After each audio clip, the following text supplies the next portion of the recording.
नमस्कार। आज हम जेम्स जॉयस की एक बहुत ही पावरफुल शॉर्ट स्टोरी एवेलिन को एक्सप्लोर करने वाले हैं। आपकी स्टडीज में हेल्प के लिए स्क्रीन पर सारा टेक्स्ट इंग्लिश में रहेगा, लेकिन मैं इसका पूरा डिटेल्ड एनालिसिस आपको हिंदी में समझाऊंगी। तो चलिए सीधे इस कहानी की दुनिया में डाइव करते हैं। तो कहानी शुरू होती है इस एक लाइन से। जरा इमेजिन कीजिए, एक लड़की खिड़की के पास चुपचाप बैठी है और देख रही है कि कैसे शाम पूरी गली पर हमला कर रही है। यहाँ पर जॉयस इन्वेड जैसा स्ट्रॉन्ग वर्ड यूज करते हैं, जैसे शाम कोई दुश्मन हो जो धीरे धीरे कब्जा कर रहा है। देखिए, पहली ही लाइन से हमें पता चल जाता है कि एवेलिन अपनी जिंदगी में एक्टिव नहीं है। वो बस एक स्पेक्टेटर है, एक दर्शक जो सब कुछ होते हुए देख रही है। ओके, तो सबसे पहले चलिए एवेलिन की दुनिया को ठीक से समझें। उसकी जिंदगी दो शब्दों में सिमट जाती है, ड्यूटी यानी उसका फर्ज, और स्टैग्नेशन यानी ठहराव। एक ऐसी लाइफ जहां कुछ भी आगे नहीं बढ़ता, सब कुछ रुका हुआ सा है। उसके नाक में धूल भरे पर्दों की महक थी। वो थक चुकी थी। इस एक वर्ड पर फोकस कीजिए, डस्टी। ये सिर्फ घर की धूल नहीं है दोस्तों, ये धूल उसकी पूरी जिंदगी पर जमी हुई है। ये उसकी रुकी हुई, घुटन भरी और बेरंग जिंदगी का एक परफेक्ट सिंबल है। तो ये जो धूल है, ये असल में तीन चीजों को रिप्रेजेंट करती है। पहला, पैरालिसिस, कुछ कर ना पाने की हालत। दूसरा, मोनोटनी, रोज रोज की वही बोरिंग, आगे ना बढ़ने वाली जिंदगी। और तीसरा, डिके, हर चीज का धीरे धीरे सड़ना या खत्म होना।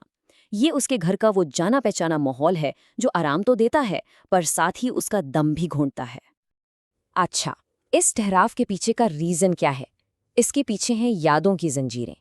अब हम देखेंगे कि कैसे एवेलिन का पास्ट, खासकर उसके वादे और उसकी फैमिली मेमोरीज, उसे प्रेजेंट में कैद करके रखती हैं। उसके पिता को देखिए, उनके दो रूप थे। एक पास्ट में, जो वो बच्चों को हंसाने के लिए अपनी वाइफ का बॉनेट पहन लिया करते थे, एक खुशहाल प्यार करने वाले पिता। और एक आज का रूप है, जहां वो उसे मार पीटने की धमकी देते हैं और उसकी ही कमाई के हर एक पैसे के लिए झगड़ा करते हैं। इससे साफ पता चलता है कि उसका घर अब सेफ नहीं रहा, वो एक अब्यूजिव स्पेस बन चुका है। और इस मजबूरी को और बढ़ा देती है उसकी फाइनेंशियल कंडीशन। सोचिए, पूरे हफ्ते की उसकी कमाई थी सिर्फ 7 शिलिंग्स, और ये सारे पैसे पूरे के पूरे उसे अपने पिता को देने पड़ते थे।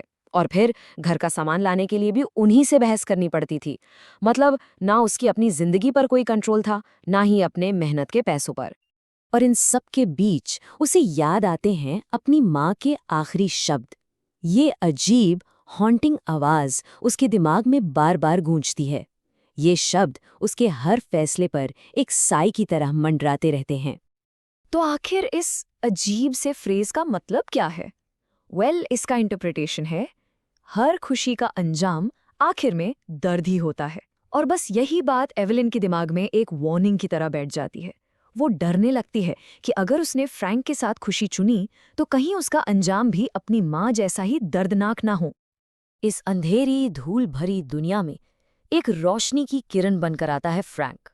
फ्रैंक सिर्फ एक इंसान नहीं है, वो एक प्रॉमिस है, निकल भागने का एक रास्ता है, एक बिल्कुल नई जिंदगी का वादा, बुएनोस आयरेस में, जो उसकी आज की रियलिटी से लाखों मील दूर है। तो फ्रैंक है कौन?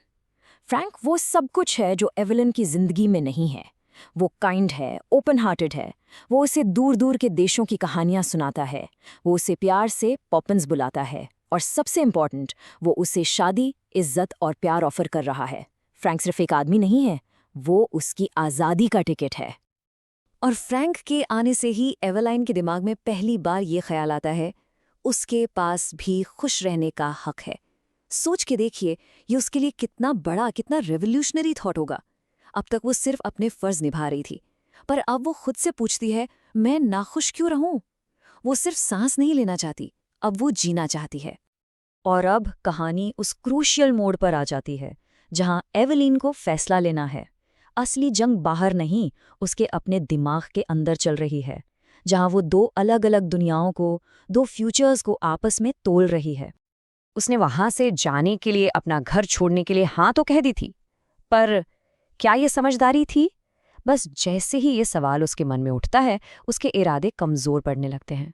यहां से डाउट और डर उस पर हावी होना शुरू हो जाते हैं। एवेलिन के दिमाग में जो युद्ध चल रहा है, वो इस टेबल में बिल्कुल साफ दिखता है।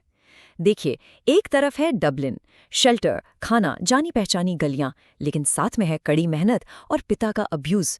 और दूसरी तरफ है फ्रैंक, एक अनजान भविष्य, पर वहां एक नया घर, इज्जत, प्यार और आज़ादी का वादा है। ये ड्यूटी और पर्सनल डिज़ायर के बीच की एक क्लासिक लड़ाई है। और अब हम आते हैं कहानी के क्लाइमैक्स पर। जगह है नॉर्थ वॉल, डबलिन का पोर्ट। सामने समंदर है, जहाज सीटियां बजा रहा है, फ्रैंक उसका इंतजार कर रहा है, और एवेलीन के अंदर का तूफान अपने चरम पर है। फ्रैंक यूजी पुकारता है, सिर्फ एक शब्द, कम, आ जाओ। ये भविष्य की पुकार है, आज़ादी की आवाज़ है। लेकिन उस एक आवाज़ के जवाब में एवेलीन के अंदर से एक चीख निकलती है, नहीं नहीं नहीं, ये नामुमकिन था। उस मोमेंट में उसका डर उसकी हिम्मत पर जीत जाता है। वो पैरालिसिस की उस स्थिति में पहुंच जाती है जहां वो हिल भी नहीं सकती। उसके हाथ पागलों की तरह लोहे की रेलिंग को जकड़ लेते हैं। ये एक फिजिकल एक्शन सब कुछ बता देता है। वो रेलिंग डबलिन की ज़मीन से जुड़ी है, उसके पास्ट से, उसकी ड्यूटी से, उसके बंधनों से। उसमें आगे बढ़ने के बजाय पीछे रहने को, जकड़े रहने को चुना है। और ये है कहानी की आखिरी सबसे दिल तोड़ देने वाली इमेज। उसने अपना सफ़ेद पड़ चुका चेहरा उसकी तरफ किया, पैसिव, एक लाचार जानवर की तरह। इन दो शब्दों पर गौर कीजिए, पैसिव और हेल्पलेस। ये बताते हैं कि उसने हार मान ली है। उसकी आंखों में ना प्यार है, ना अलविदा कहने का दुख, ना ही कोई पहचान। वो एक जिंदा सांस लेती हुई मगर अंदर से मुर्दा हो चुकी है। तो सवाल ये उठता है कि आखिर एवेलिन का ये फैसला इतना इम्पॉर्टेंट क्यों है, इतना मायने क्यों रखता है? चलिए इस कहानी के उस गहरे मैसेज को समझें जो जेम्स जॉयस हम तक पहुंचाना चाहते थे। तो इस पूरी कहानी के एनालिसिस के लिए हमें 3 लिटरेरी कॉन्सेप्ट समझने होंगे। सबसे पहला है थीम ऑफ पैरालिसिस, यानी कुछ ना कर पाने की स्थिति, जो जॉयस की पूरी बुक डबलिनर्स का सेंट्रल थीम है। दूसरा है filial duty versus personal desire, परिवार के प्रति कर्तव्य और अपनी पर्सनल खुशी के बीच का हमेशा से चला आ रहा संघर्ष। और तीसरा है मॉडर्निस्ट नैरेटिव, क्योंकि ये पूरी कहानी हमें इवेलिन के पॉइंट ऑफ व्यू से, उसके मन के अंदर के विचारों के जरिए ही बताई जाती है। और आखिर में एक सवाल मैं आपके लिए छोड़कर जा रहा हूं। हम सब की अपनी जिंदगी में वो कौन सी ताकतें हैं? क्या वो फर्ज है, डर है, या पुरानी यादें हैं जो हमें बदलाव लाने से, अपने जहाज पर सवार होने से रोकती हैं?